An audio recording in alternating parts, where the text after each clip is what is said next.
Greetings to you, my viewers and subscribers all over the world. This is Okute Daily Talk, where truth is the order of the day, where we speak to you the undiluted truth about the things of life, about Nigeria, about Biafra, about Africa, and about the world at large. Please, I don't have much time to waste, neither do I want to waste your own time. If you're not subscribed to my channel, please, I want you to do that ASAP. And if you never share any of my content, please endeavor to be doing that so that the message will get to the grassroots, to those who are vying to hear such message on daily basis. Please let us move straight into the business of the day. We don't have to waste much time on introduction. Breaking news: your own Presido, Bubu, have revealed poorest state in Nigeria, says 133 million citizens are poor. Imagine the president of a nation come out to say this kind of a thing. What do you think that will happen? He have concluded that he have failed. And he really failed woefully. Kano's 20 billion naira suit against Malami discontinued, says by lawyer Mike Ejimako. Morik petitions LPDC over lawyers, native doctors attire. So please, let's jump straight into the business of the day. The hearing of the 20 billion suit filed by the leader of the indigenous people of Biafra, Nnamdi Kanu, against the Attorney General of the Federation, Abubakar Malami, has been discontinued. Justice Inyang Ekwo of the Federal High Court in Abuja has fixed November 18 for the hearing of the suit, which also named the Director General of the National Intelligence Agency, Ahmed Abubakar, as a defendant. But in an update by Kanu's lawyer, Aloy Ejimako, via his Twitter page, the case has been discontinued. He tweeted on Thursday, today, update on Martin Nnamdi Kanu outstanding cases in which I'm directly involved, said by Aloy Ejimako. The United Kingdom case is awaiting decision. Federal High Court case for November 18, that is tomorrow, is discontinued. So anyone that's telling you there's a court case tomorrow where our leader Nnamdi Kanu will be present, please tell that person he don't know what he or she is saying. The African Union case is also awaiting decision. The United Nations opinion has been escalated to other tribunals. The Kenya case is set for February 2023. That is very, very sad. Kanu through Ejimako have filed a writ of summons marked FHC/Abuja/CS/1702/222 defendants respectively. Ejimako sought a declaration that the defendant's arrest and the imprisonment of the plaintiff, that is Mazi Kanu, at a location in Kenya and the subsequent imprisonment of the plaintiff in the aircraft that conveyed him from Kenya to Nigeria amounted to false arrest and false imprisonment. A declaration of this honorable court that the defendant acted in bad faith and or abused their public offices in falsely arresting and falsely imprisoning the plaintiff at the said location in Kenya and said aircraft. An order of this honorable court directing the defendant to jointly and severally pay to the plaintiff the sum of 20 billion naira, being general and exemplary damages. An order of this honorable court directing the defendants to separately write and deliver to the plaintiff an unreserved personal letter of apology. So that is all you need to know about the case of Mazi Nnamdi Kanu tomorrow, that it has been called off and the case cannot continue. That's according to the lawyer of Mazi Nnamdi Kanu, Aloy Ejimako.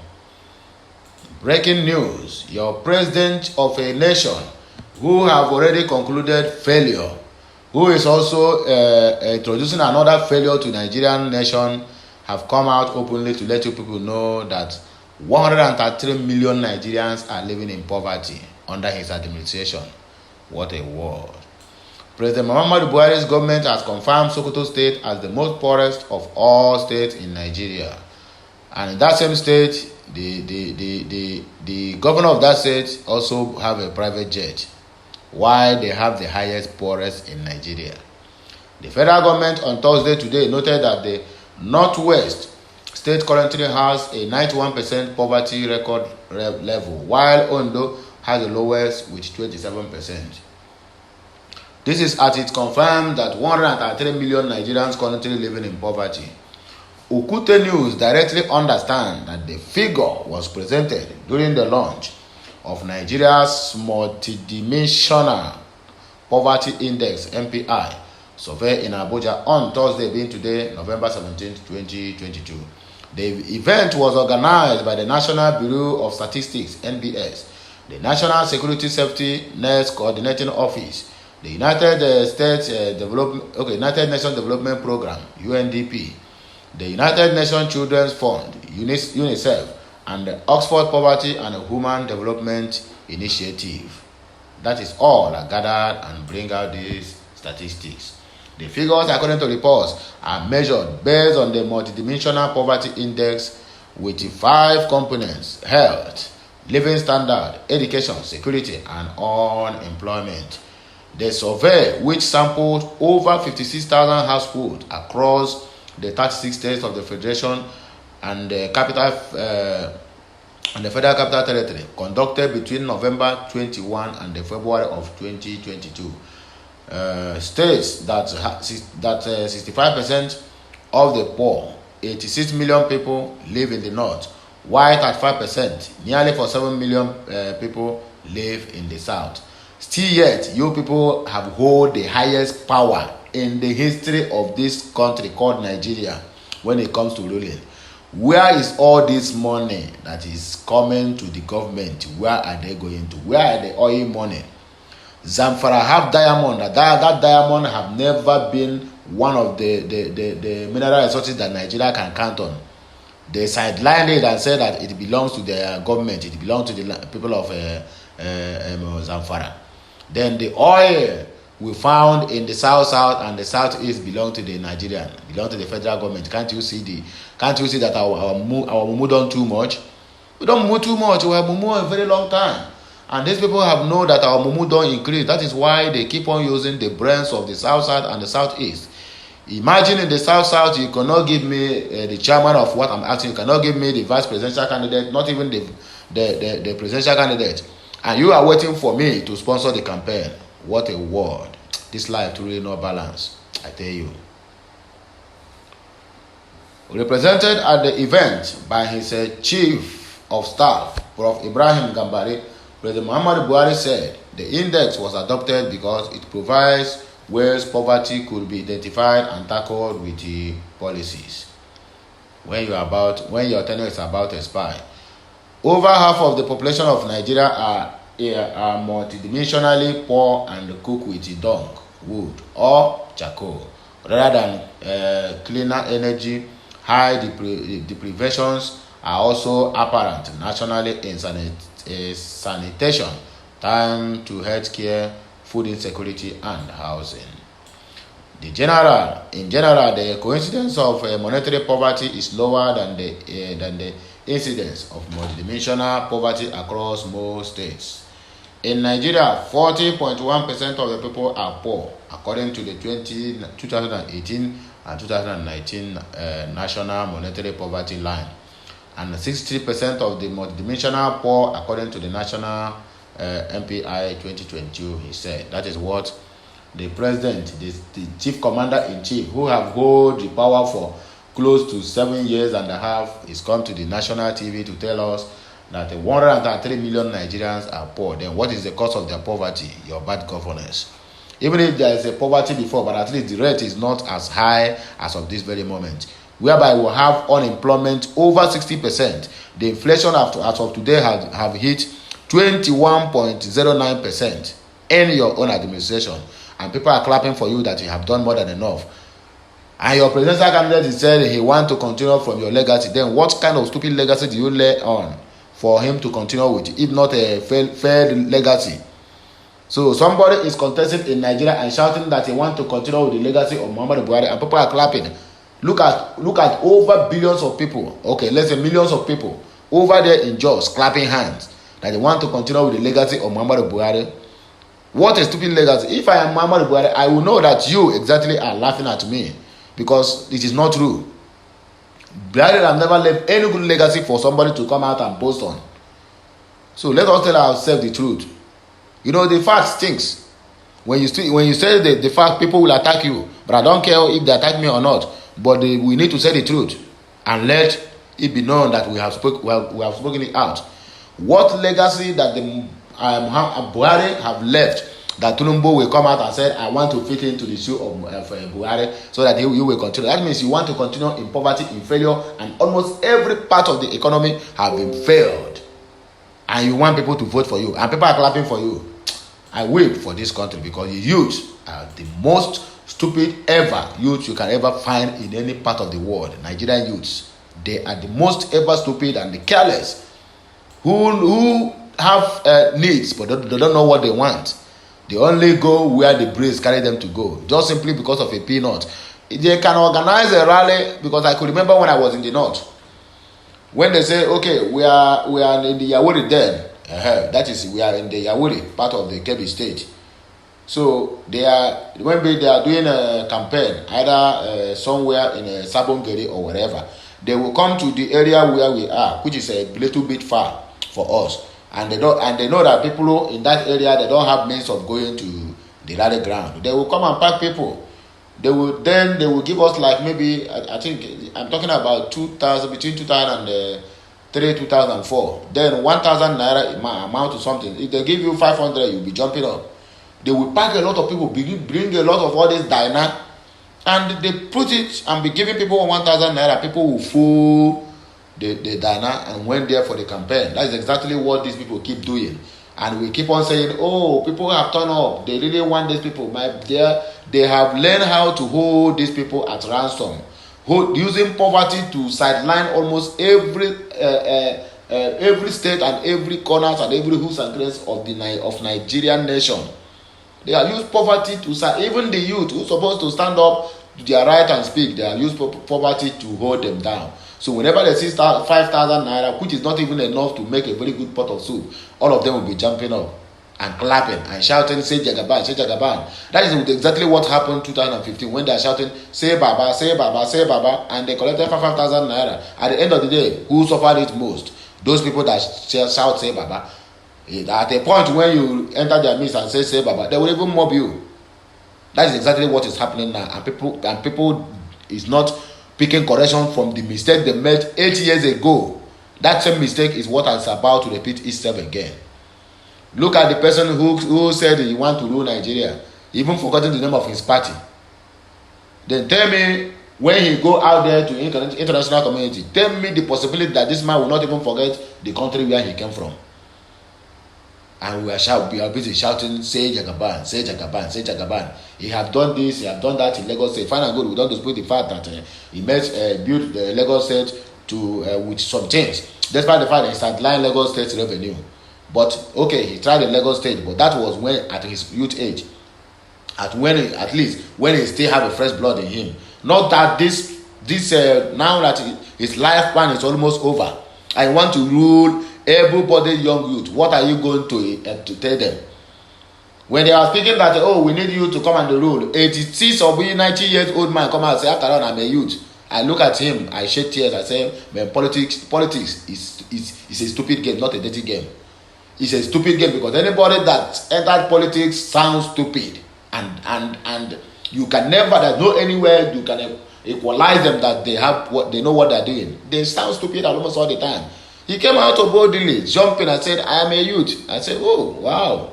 You are a youth. Uncle, you are a youth. But no, now. We will see that youth. That your youth is a youth who cannot even raise the flag of their own party.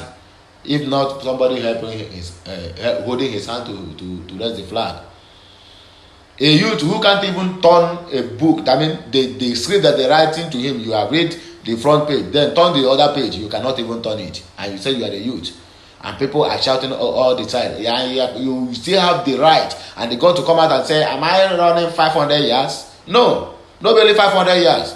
Now 10,000 yards. Now cloth with the soldier. How can 500 kilometers now turn to 500 yards? Then the kind of people where they want make you come rule Nigeria, he will come on the national TV reading script. He can't even say anything tangible, because they don't know anything and don't have nothing to offer other than the siphoning the public funds. The ones he has siphoned during and still siphoning in the Lagos revenue is not enough for him, unless the one he will get from the federal level. Everybody is interested in the national cake. so that they will make this country die. A president who cannot even appear for a one single live television interview, so that they will scrutinize him and know what he has for the people. Because they know that going to any television debate or whatever it is, there's no any script there. They will ask you the question direct and you tell them the answers direct. That is why they keep hiding him. And you tell me they don't know what they are doing. The same way they sold Buhari to Nigeria, that is the same way they want to sell the Tinubu to Nigeria, and it's not going to happen. Instead, Ogu will kill him times two. He will die, wake up and die again, and wake up and die again. Exactly what is going to happen to Tinubu if he did not take his time. Because enough of all this nonsense. The legal practitioners disciplinary committee of the body of benchers have given a Lagos-based lawyer and a human rights activist, Malcolm Omoribo, 24 days to respond to the petition filed against him by the Muslim rights concern for appearing in a native doctor's attire to the Supreme Court and to the Federal High Court. The 24 days notice was given to Omoribo by the LPDC. Was contained in a letter dated October 7, 2022. Omoribo had a reaction to the judgment of the Apex Court on wearing of hijab by Muslim women on June 27, 2022, dressed in his native doctor's attire over his wig to the court. However, in a letter dated October 7, 2022 and signed by the Secretary of LPDC, Mr. Daniel Taylor, asked Omoribo to respond to a petition filed against him by MURC over the way he dressed to the Supreme Court. Omoribo was directed to submit affidavits disclosing his defense to the originating application filed by the MURC in suit number BB/LPDC/896/2022. In a judgment delivered on June 17, 2022, the Supreme Court affirmed the decision of a Court of Appeal Lagos, which removed the ban on the use of hijab in public schools in Lagos State. The Apex Court, in a split judgment of 5-2, heard that the appellate court was right in its verdict, nullifying this and setting aside the judgment of a Lagos High Court that banned female Muslim students from wearing the hijab, head covering veil, and their school uniform. It subsequently dismissed the appeal brought by Lagos State for lacking in merit. On Thursday, June 23, 2022, Omoribo, in protest of the judgment, was seen on the premises of the Supreme Court wearing his native doctor attire on his wig and gown. He also wore the same dress to the Federal High Court in Lagos on Monday, June 27. The human rights lawyer who appeared before Justice Tijani Rengim, barefooted with cowries tied on his two legs, and his wig had two long feathers with cowries in his two hands and tied a red wrapper, while he wore his lawyer's gown over it, was greeted with resistance by some lawyers who disagreed with his appearance before the court in such dressing, arguing that he could not be heard as he was not properly dressed as a lawyer before the court. When his case was called, he announced his appearance as the applicant, and some lawyers, Abdullahi Dana, Mohammed Adamu, and one Festus Afodoyen, told the court that he should not be heard as he was not properly robed. Daniel said, "I am a lawyer, my lord. Can imagine the way my learned friend appears before the court as a professional. The rules that govern us as a lawyer do not allow improper dressing." Adamu told the court that he would like to furnish the court with his written submissions in line with the direction of the court. The Punch had reported that Omoribo appeared at the Federal High Court in Lagos on Wednesday morning on June 29, 2022, in a full wig gown, black trousers, and shoes. He said the spirit asked him to go normal, adding that he would revert his religious garb again if directed. Omoribo claimed he is a traditionalist and argued that his decision was based on the Supreme Court judgment that ruled in favor of Muslim students wearing hijab in Lagos schools. Omoribo's move, however, appeared to have emboldened other lawyers. As if that was all, there is to protest the Supreme Court decision on wearing of hijab. Another lawyer, Dennis Ezekiel, appeared at the Federal High Court in Lagos wearing a rosary on his barrister's attire. He explained that he was exercising his right to religious freedom following the hijab ruling.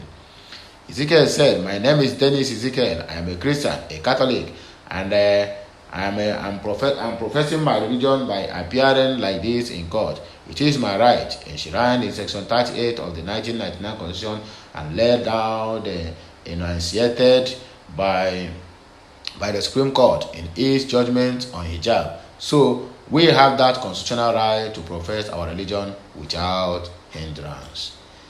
In reaction to the dressing of Omoribo, a popular socio-political activist, Aisha Yusuf, described the Omoribo's outfit as a juju priest.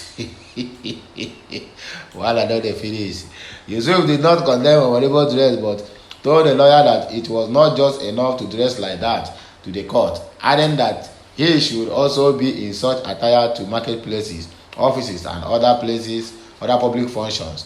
According to her, Muslim women do not just wear the hijab to a particular place or function, but as an obligation they observe and use at all times.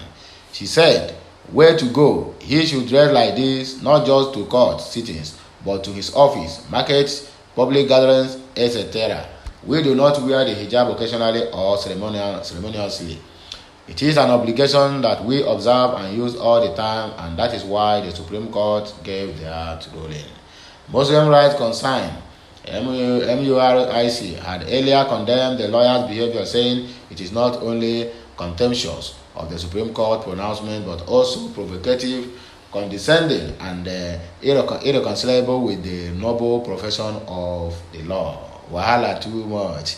Confirming the 21 days notice, Omoribo wrote on his social media handle, "I have just received a frivolous and vexatious originating application in respect of the allegation of misconduct against me for dressing as prescribed by my religion in the exercise of my fundamental right to freedom of thought, conscience, and the religion by Muslim rights concerned. From the body of benchers, legal practitioners, disciplinary committee, I am to fill my defense within 24 days, Malcolm Omoribo said. In the originating application marked BP/LPDC/896/2022 sent to LPDC by MURIC over allegations of the professional misconduct, Maurice's lawyer Mohamed Ali stated that Omoribo conduct himself in a manner that is unbecoming for a legal practitioner, which caused disrupt and mockery to the legal profession and embarrassment to the whole disciplinary system. He said, therefore, Omoribo shall be required to answer allegations contained in the statement and affidavit which accompanies this application, and such order be made as committee shall think right. Sokoto chapter of MURIC on July 13, 2022 filed a suit against Omoribo before the Sokoto High Court over professional misconduct. That is all you need to know about the native doctor lawyer who appeared in his native doctor attire to court, and the Supreme Court and also in the High Court to profess his religion or whatever he call it. Well, I don't know the finish for this country called Nigeria. So my great people of Biafra, the lovers of freedom, the lovers of mankind, this is where we are going to stop this broadcast of today, this afternoon. Very, very, very, very good afternoon. So until I come your way again, I say when you're one and only with a daily talk from my own corner. Please, if you are not subscribed to my channel, I want you to do that ASAP. And share my content, like, and also invite your family and friends so that they may be part of this moving trend, because we are moving in the right direction and we don't miss words, we don't paint words, we don't tell lies, we tell you the undiluted truth of things you need to know. And every of my broadcasts is wisdom, getting from it and also acquiring some lessons to learn from it. So Have a nice day, my good people, and may the Almighty God bless each and every one of us who are listeners to my broadcast. Until I come your way again, but I am signing out. Bye for now.